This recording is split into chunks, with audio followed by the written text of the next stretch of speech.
Well, I want to thank the mayor for hosting a small private meeting with area legislators and myself, and just discussing what's going on in the community. I think I speak for most of the people of the state of Maine that who say that this is devastating, and people are pretty upset all across the state of Maine, but particularly in this beautiful city of Biddeford. We hate to see this happen anywhere, the violent killing of any human being.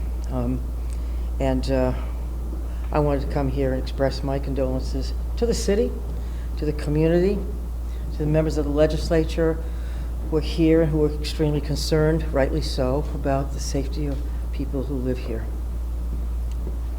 Thank you, Governor. And I want to thank the Governor and her office for coming here, sharing her condolences, meeting with myself, the legislative delegation, as well as a member of the Maine Immigrant Rights Coalition, bringing the family, centering the family in this discussion and conversation here today. That was the focus.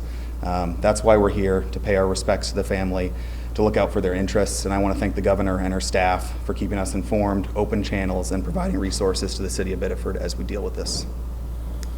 And I'll just add to what the Governor and the Mayor said. This has been a very difficult time for our community. I said last evening that this doesn't happen here in Biddeford. This is not normal.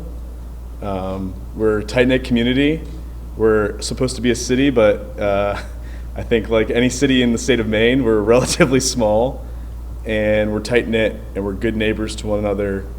And we're going to continue to be good neighbors to one another. We're going to continue to be welcoming to people who want to call this city home. And that's what I'm focused on. I think that's what we're all focused on, is continuing to make sure people know that we are a community that works together, that looks out for one another, and that's not going to change. And certainly our hearts are with the family who has lost a loved one, lost a husband, lost a father, lost a brother.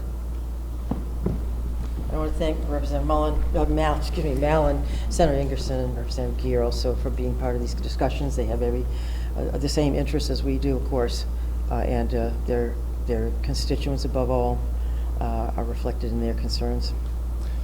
I'll remind people that Biddeford is a city that's been built by immigrants. You see it walking every day in our downtown. This is a city home to many Franco and Irish Americans who came here at the turn of the 18th and 19th century, have built this city, and now we are still a global city with residents, and they're welcome here, and we want them to be safe here, and that's what we're working to make sure all immigrants are safe here in Biddeford. Governor Mills, I know you wrote a letter to the congressional delegation telling them to act now. Have you heard back from any of the delegation, and what do you really want to see happen immediately? No, in fairness, that just went out late morning today. And it expresses pretty completely my feelings and my position that the Congress has to act. We begged them to act back in the spring to enact measures of accountability, measures requiring training of certain sorts, and just reining in the agency that was then under Christy Noem, now under Mark Wayne Mullen.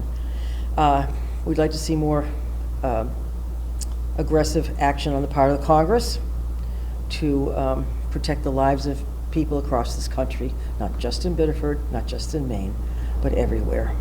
And Governor Mills, during your State of the State address, when you were talking about immigration enforcement, you said if you seek to harm Maine people, they would have to go through you. So now you're calling on Maine's congressional delegation to essentially reform ICE. So what power do you have really in this? And I took the same position then too as now, and that is that from the federal point of view, the federal government, the Congress of the United States needs to rein in actions by any federal agency that has been involved in what was involved in Minnesota, for instance, Minneapolis. And they have failed to take any action.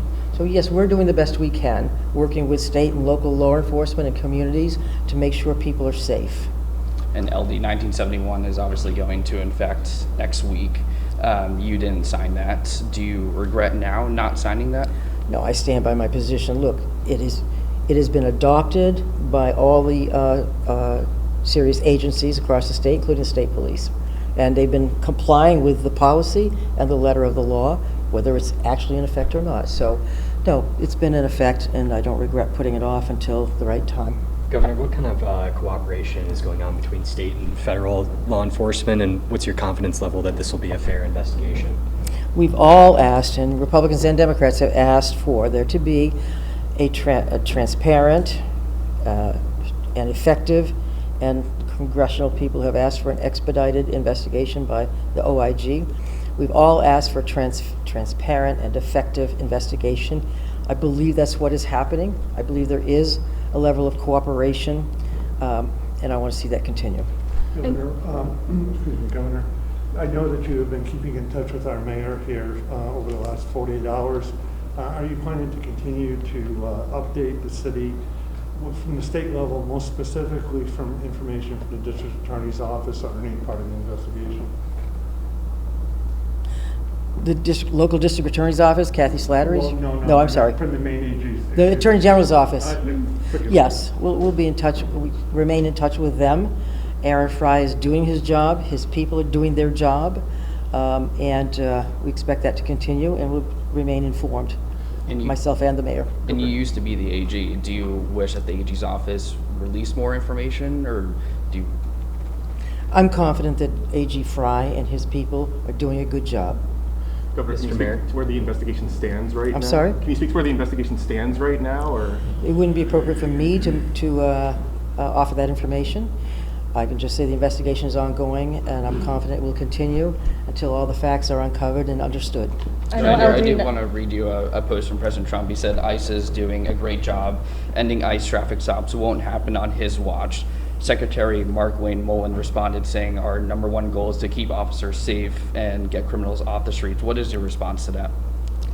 I have no idea what that battle is about, except that I do know that the Congress, our members of Congress asked, or at least one of them, asked Mr. Mullen to stop using traffic stops, stop engaging in certain kinds of traffic stops. Whether they do that or not, I don't know. I've said in my letter, I'll say it again, that's not even a half measure towards what should be happening to meet this moment.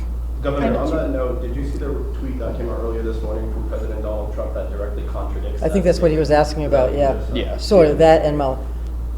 That's their problem between themselves, yeah. I know LD 1971 won't officially be law until later this month, but is the city of Biddeford, is Biddeford Police already abiding by that law? Biddeford Police does not cooperate with ICE. We're not notified. Biddeford PD was not notified of ICE's interaction prior to them coming to the city on Monday, and I don't see that changing. Do you think if local law enforcement was involved, the outcome would have been different? I'm not here to speculate Yeah, on it's that. pretty speculative, yeah. Mr. Mayor, you were talking to the family. Can you just share more about how they're doing right now? I've been talking to representatives of the family, and they want their concerns to remain private at this moment, but thank you. Last one. Is there any information you can share about the possible identity of the agent involved in the shooting here? Not at this time, But we are asking for that. yeah. Has that information been shared with the AG's office, do you know? That's part of the investigation, I think, who they are, their experience, their training, et cetera, all of which people want to know, obviously, but it's part of the investigation. How quickly do you think you can stop this? Stop what? Stop the ICE enforcement? Well, you saw my letter. I've been asking for months for Congress to impose certain measures of accountability surrounding ICE, certain reforms, and if they can't do that, as I said in my letter, then it should be abolished. Thank you, everyone. Thanks. Appreciate it.